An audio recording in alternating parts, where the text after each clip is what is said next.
ये बीजेपी की परंपरागत सीट हमेशा रही है।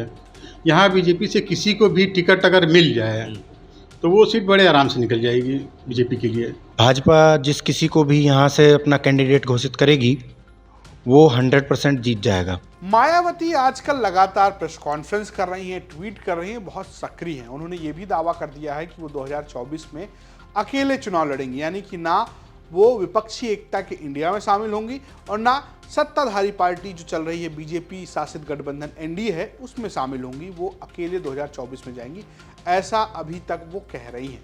लेकिन इसके बावजूद क्या उन्हें सफलता मिलेगी, इस पर तमाम सवाल खड़े हो रहे हैं। लेकिन अगर उन्हें कहीं सबसे ज़्यादा सफलता की ज़रूरत है तो वो सीट है गौतम बुद्ध नगर, जिसे आम भाषा में लोग नोएडा भी कहते हैं। दरअसल गौतम बुद्ध नगर सीट इसलिए भी मायावती के लिए खास है क्योंकि ये उनका अपना गृह जनपद है, यानी कि यहीं वो पैदा हुई, यहीं पली बड़ी और उसके बाद उत्तर प्रदेश की मुख्यमंत्री बनी। और आप मान सकते हैं कि अभी भी यूपी में दलित समुदाय के नेता के तौर पर उनकी बड़ी पहचान है। ऐसे में क्या गौतम बुद्ध नगर की सीट वो बीजेपी से छीन पाएंगी, ये बड़ा सवाल है। दरअसल ये सीट जब पहली बार 2009 में सामने आई, इससे पहले ये दादरी में हुआ करती थी, तब यहाँ पर बसपा का कब्जा था और बसपा यहाँ पर हमेशा से मजबूत रही है। लेकिन पिछले 2 चुनावों से बीजेपी ने यहाँ अपना झंडा गाड़ रखा है। कौन है, क्या कारण है, ये हम आपको बताते हैं। दरअसल 2019 में यहाँ से चुनाव जीते थे बीजेपी के महेश शर्मा, जिनके विवाद के बारे में आप जानते होंगे। त्यागी समाज को लेकर उनका एक विवाद हुआ जिसको लेकर तमाम सवाल खड़े हुए। उनके टिकट को लेकर भी कई किस्म के सवाल हैं। लेकिन इससे पहले 2014 में भी वो यहाँ से चुनाव जीते थे और वो मंत्री भी रह चुके हैं। इसके अलावा अगर हम बात करें 2009 में, तब यहाँ से उनको हार का सामना करना पड़ा था। तब यहाँ से बसपा के सुरेंद्र सिंह नागर चुनाव जीते थे। अब अगर हम यहाँ बीजेपी की जीत की बात करें तो हो सकता है मायावती के लिए उनका गृह जनपद हो, लेकिन अगर आप वोटर्स के हिसाब से देखेंगे तो ये बीजेपी की आपको पारंपरिक सीट के तौर पर नजर आएगी। दरअसल यहाँ पर सवर्ण वोटर, कथित सवर्ण वोटरों की संख्या अच्छी खासी है। एक अनुमान के मुताबिक इस सीट पर ठाकुर और ब्राह्मण दोनों की संख्या लगभग 5 लाख है। इसके अलावा गुर्जर समुदाय के लोग यहाँ पर 4,50,000 बताए जाते हैं। दलितों की संख्या 3,50,000 और मुस्लिमों की संख्या भी 3,50,000 बताई जाती है। इस सीट को जीतने के लिए मायावती को न सिर्फ दलित बल्कि गुर्जर और इसके अलावा मुसलमानों का भी वोट चाहिए होगा। साथ ही साथ अगर ब्राह्मण वोट करते हैं जो कभी मायावती के साथ थे, अगर वो साथ आते हैं तो मायावती के लिए यहाँ पर बात बनती है। ऐसे में हम भी जानने की कोशिश कर रहे थे कि क्या हो रहा था। हमने स्थानीय पत्रकारों से बात की, सुनिए वो क्या कहते हैं। कि टिकट किसको मिलता है, अगर यहाँ से देखिए ये बीजेपी की परंपरागत सीट हमेशा रही है। यहाँ बीजेपी से किसी को भी टिकट अगर मिल जाए तो वो सीट बड़े आराम से निकल जाएगी बीजेपी के लिए। तो क्या लगता है किस पर किसको टिकट मिल सकती है? देखिए अभी तो टिकट के बारे में हम कुछ नहीं कर सकते कि टिकट किसको मिलेगा, लेकिन अगर दावेदारी में देखा जाए तो जिस हिसाब से एक यहाँ के जो पूर्व डीएम रह चुके हैं वो भी दावेदारी ठोक रहे हैं टिकट के लिए, वो काफ़ी भाग दौड़ भी कर रहे हैं।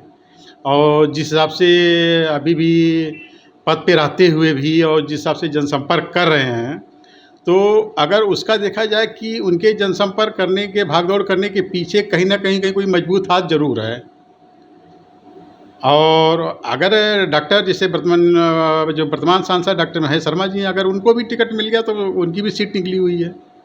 लेकिन प्रकरण आपको तो पता ही है, तो श्रीकांत त्यागी वर्सेस महेश शर्मा। हाँ वो देखिए, हाँ वो प्रकरण त्यागी का पहले प्रकरण देखिए, एक्चुअली ये पब्लिक है, समय के अनुसार सब समीकरण चेंज हो जाते हैं। त्यागी प्रकरण बहुत पुराना प्रकरण हो गया है। भाजपा जिस किसी को भी यहाँ से अपना कैंडिडेट घोषित करेगी वो 100% जीत जाएगा। कारण उसका क्या है कि भाजपा के खिलाफ ऐसा कोई माहौल नहीं है कि जिसको लेके ये कहा जा सके कोई बड़ा उलटफेर होने वाला है या भारतीय जनता पार्टी को गौतम बुद्ध नगर संसदीय क्षेत्र पर कोई चुनौती है। इश्यूज़ हैं, जैसे फ्लैट बायर्स का इशू यहाँ पिछले 1 दशक से हावी है, लेकिन अंतोतगत्वा जो फ्लैट बायर्स हैं वो अपनी इस निजी परेशानी के सापेक्ष दूसरी जो और समस्याएं हैं उनका जब करता है तो पलड़ा भारी फिर भारतीय जनता पार्टी के पक्ष में ही हो जाता है। जैसे कानून व्यवस्था का इशू आता है या बिजनेस कारोबारी जो लोग हैं उनकी सुरक्षा के, जो बाहर के रहने वाले लोग हैं, इंजीनियर्स हैं, प्रोफेशनल्स हैं, वो अपनी सिक्योरिटी ये सब चीज़ें देखते हैं तो अल्टीमेट वो बीजेपी के फेवर में ही जाते हैं। और जो यहाँ के लोकल निवासी हैं उनके मुकाबले अब बाहर से आकर जो बसे लोग हैं उनकी संख्या बहुत ज़्यादा हो चुकी है। तो इसलिए ये पूरी तरह से एकदम भारतीय जनता पार्टी की सीट है और मुझे नहीं लगता कि कोई उलटफेर होने की संभावना है। स्थानीय पत्रकारों का कहना है कि भैया ये जो सीट है यहाँ पर आप डॉक्टर महेश शर्मा को खड़ा कर दीजिए, किसी और को खड़ा कर दीजिए, चुनाव चिन्ह अगर आप उसको कमल का फूल देंगे तो चुनाव जीत जाएगा आज की परिस्थिति में। यानी कि अपनी गृह जनपद की सीट मायावती के लिए जीतना इतना भी आसान नहीं होने वाला है।